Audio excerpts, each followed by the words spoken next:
Truly, truly risen leaders. Hallelujah. We appreciate you. Yes. Thank you for allowing people like us to manage the pulpit. We give God the praise. Amen. Hallelujah. Amen. I have a joke. It's not mine, so it's disclaimer. Please allow me to say it. And you can laugh just in case it's not funny. Start laughing. Start laughing. Praise the Lord. The joke is that I heard this from somewhere. God made woman both beautiful and dumb. Nobody laugh. Beautiful so that a man can love her. Okay? And dumb so that he can love a man. You will get it when you get home. I mean, so that she can love a man. Praise the Lord. You wonder the kind of men some of our sisters marry. She can only be done to marry that kind of man. Praise God. It's a joke. Women are wonderful. They are blessed. They are fearfully and wonderfully made. Praise God. Can we rise? Thou art worthy, thou art worthy, O Lord, receive glory, honor, and power, for thou art created all things, and for the pleasure they are as we are created. Thou art worthy, Lord. Let's worship the Lord. Let's worship the Lord. This is God's time. God is in the house. The Spirit of the Lord is in the house. God is moving in our midst to do great and mighty things. Our God desires our worship, our praise, our adoration. Created all things, and for the pleasure they are as well. Let's sing it again. Thou art worthy, Lord. Thou art worthy, O Lord. Let God see you worshiping Him. Let God see you worshiping Him this morning. If God deserves your worship, pour it before His throne. Pour it before His throne. Exalt His name out of your heart. He loves me. Sing one more time. Thou art worthy, O Lord. Worthy, O Lord, to receive glory. Lord, we worship you. Lord, we exalt your name. Lord, we give you praise. Lord, we give you glory. We give you all the honor. We give you all the adoration. You are the I am that I am. You are the Lord of Lords. You are the King of Kings. You are the Ancient of Days. You are Alpha and Omega. Daddy, we praise your name this morning. Lord, we lift up your mighty name. Father, we are here before you. Lord, do what only you can do. Move in our midst this morning. Manifest your power in our lives this morning. Lord, oh God, we pray that, Lord, oh God, we shall hear your word, oh God. Your word will impact our lives, oh God. In the mighty name of Jesus. Holy Spirit, have your way. Help us this morning, oh God. Let the name of Jesus be glorified.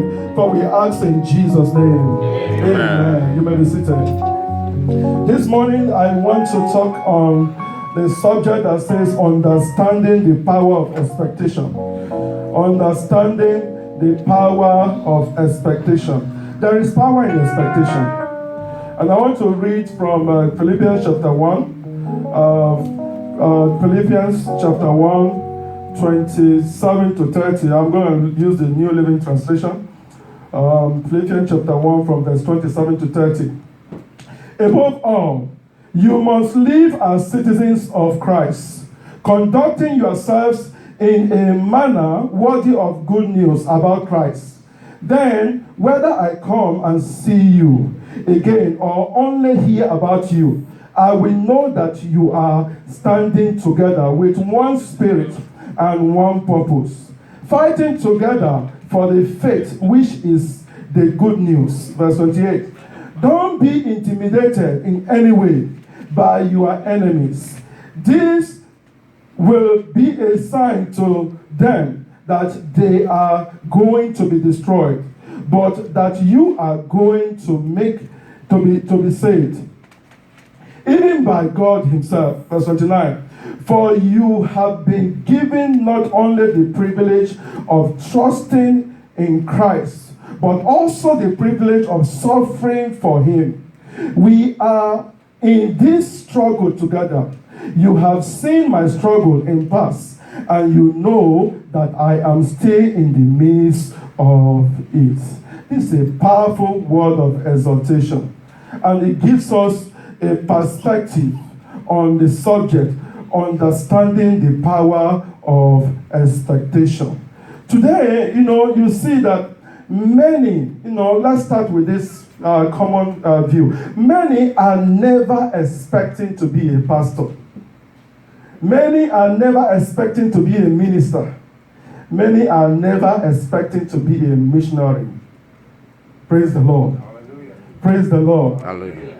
I had a friend that we were talking, and he came out and was telling me of stuff. Says, could you imagine upon all the things my younger brother can do or want to do, what he wants to do, what he's telling me to give him money for is to go to Bible school. Is to go to the Bible school. Upon all the things that he can do, what he could tell him is to send him money because he wants to go to Bible school. Many people are never expecting to be in the service of God. Praise the Lord. Hallelujah. God will help us in Jesus' name. Amen. Many people are never also expecting to suffer for Christ. Praise the Lord. Hallelujah. We are not expecting, we are not used to, want to suffer. But that is the call that God has called us. God has actually called us, not just only to enjoy, but also to suffer. That we should suffer. Verse 29 says, for you have been given not only the privilege in trusting in Christ, but also the privilege of suffering for him. Praise the Lord. So it's okay to expect to suffer. Suffer for Christ. Suffer in the name of Jesus. The Lord will help us in Jesus' name. Amen. The Lord will help us in Jesus' name. Amen. Many are not also expecting, the coming of Christ. We are not expecting the coming of Christ. Even when Jesus told you, said that I must go and I will come again. And I will take you, and where I am, there shall you be. We are not, fully expecting, the coming of Christ. If we are, it will be easy for us to forgive. Could you imagine? A brother cannot forgive his sister. A sister cannot forgive a brother. A husband cannot forgive a wife. A wife cannot forgive a husband. Are we really expecting, the coming of Christ? There is power in expectation. When you are expecting the coming of Christ, there are very little things you could do, and there are very many things you could not do.